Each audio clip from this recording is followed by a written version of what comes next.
بندے نے، اس ظالم شخص نے ایک بڑی معمولی سی چھوٹی سی بات کہی، لیکن بہت ہی اہم بات تھی۔ اس نے کہا میرا باپ رہا ہوگا تو وہ آپ کا رہا ہوگا، میرا باپ رہا ہوگا تو وہ آپ کا بھائی، آپ کا دوست، آپ کے لیے مددگار رہا ہوگا، آپ کا مسیحا رہا ہوگا۔ میں کون سے باپ کو جانوں؟ میں تو باپ کے ہوتے ہوئے بھی دنیا میں یتیم ہو چکا تھا۔ میرا باپ کبھی مجھے وقت ہی نہ دے پایا، کبھی مجھے وقت ہی نہیں دیا میری تربیت کے لیے۔ وہ کبھی مجھے آ کر کے میرے سر پہ ہاتھ تک نہیں پھیرا کہ بیٹا میں تیرا باپ ہوں، تو میرا بیٹا ہے۔ کبھی اس نے میرا رشتہ ہی نہیں جتایا، کبھی اس کو وقت ہی نہیں ملا۔ میں کس باپ کو جانوں اور کس کی عادتیں اپناؤں، کس کے اخلاق میں اپناؤں؟ خدا را دوستو، ایسی بات آپ اپنے بچوں کے ساتھ یہ مت ہونے دینا۔ بسا اوقات ہمارے بہت سارے بھائی آ کر کے بولتے ہیں کہ میرے پاس وقت نہیں ہوتا، ہم اتنے مجبور ہیں، کام کاج کے پیچھے اتنے گھر چکے ہیں کہ بچوں کو میں کہتا ہوں کیسا باپ ہے کہ جو اپنے بچے کے لیے 10 منٹ نہیں نکال سکتا؟ کیسا باپ ہے جو اپنے بچے کی پڑھائی کے بارے میں ان کا رزلٹ نہیں پوچھ سکتا، ان کے اخلاق کے بارے میں نہیں پوچھ سکتا، ان کو یہ نہیں درس دے سکتا کہ بیٹا دیکھ تیرا باپ نمازی ہے تو بھی نماز پڑھا کر؟ کون ایسا باپ ہے جو اپنے بچے کی انگلی پکڑ کر کے مسجد تک نہیں لے جا سکتا؟ پھر یہ جھوٹا پیار ہے تو آپ کو دعویٰ کر رہے ہیں کہ ہمارا بچہ مجھ سے پیار کرتی ہے، تو آپ کا یہ دعویٰ جھوٹا ہے اور یا تو آپ کا محبوب باپ نہیں ہے۔ بتائیں آپ لوگ وقت کی شکایتیں کرتے ہیں، میں کہتا ہوں میرے آقا علیہ الصلوۃ والتسلیم سے زیادہ مصروف زندگی کس کی ہے؟ میرے مصطفیٰ کریم جیسی زیادہ مصروف زندگی جو ساری کائنات کی ہدایت کے لیے آئے تھے۔ صبح سے لے کر شام تک اور شام سے لے کر صبح تک سارا وقت ان کا خلق خدا کی فکر میں گزرا کرتا تھا۔ بتائیں ان سے زیادہ مصروف زندگی کس کی ہے؟ لیکن میرے آقا علیہ الصلوۃ والتسلیم نے جانتے ہیں اپنے وقت کو 4 حصوں میں ڈیوائیڈ کر رکھا تھا، اپنے تمام وقت کو 4 حصوں میں تقسیم کر دیا تھا۔ ایک وقت میرے آقا نے اپنے خالق کے لیے مقرر کیا تھا، اس وقت میں مخلوق آپ کی نظر میں نہیں ہوتی تھی۔ پھر آقا علیہ الصلوۃ والتسلیم وہ وقت اپنے رب کے بارگاہ میں اس قدر گزارتے تھے اور اتنے انہماک کے ساتھ گزارتے تھے کہ حدیثیں کہتی، روایتیں کہتی میرے آقا کھو جاتے تھے اپنے رب کی بارگاہ میں، حتیٰ کہ پائے مبارک سوج جایا کرتے تھے، اس میں برف آ جایا کرتا تھا، کبھی کبھی پھٹ جاتا تھا اور اس سے خون نکلنے لگ جایا۔ سیدہ عائشہ عرض کرتی یا رسول اللہ، اللہ نے آپ کو نہیں، آپ کے صدقے آپ کے اگلے پچھلوں کو بخش دیا ہے، آپ کو اتنی عبادتیں کرنے کی کیا ضرورت ہے؟ میرے آقا فرماتے عائشہ افلا اکون عبدا شکورا، عائشہ کیا میں اپنے رب کا شکر گزار بندہ نہ بنوں؟ میرے رب نے مجھ پہ اتنا احسان کیا، میرے صدقے میرے اگلے پچھلوں کو بخش دیا، مجھے اللہ نے افضل الانبیاء بنایا، تو کیا میں اپنے رب کے شکر کے طور پر نمازیں نہ ادا کروں؟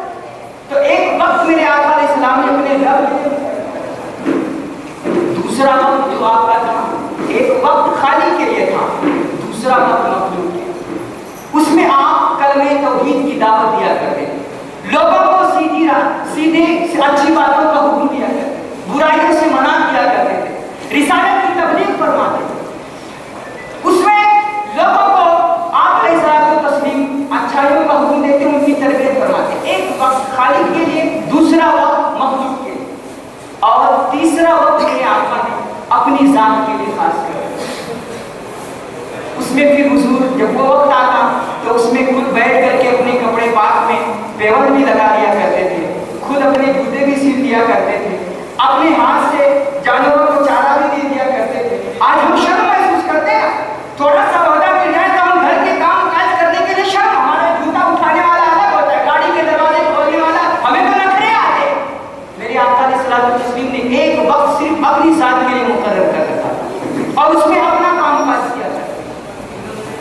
اور تیسرا جو چوتھا وقت جو تھا، وقت کا جو چوتھا حصہ تھا، وہ آپ نے اپنے گھر والوں کی اس وقت کسی سے کوئی تعلق نہیں، بس سارا وقت آپ اپنے گھر والوں کو دیا کرتے، ان کی اصلاح، ان کی تربیت، ان کو اچھے اخلاق بتانا، اچھی عادتوں سے ان کو سنوارنا۔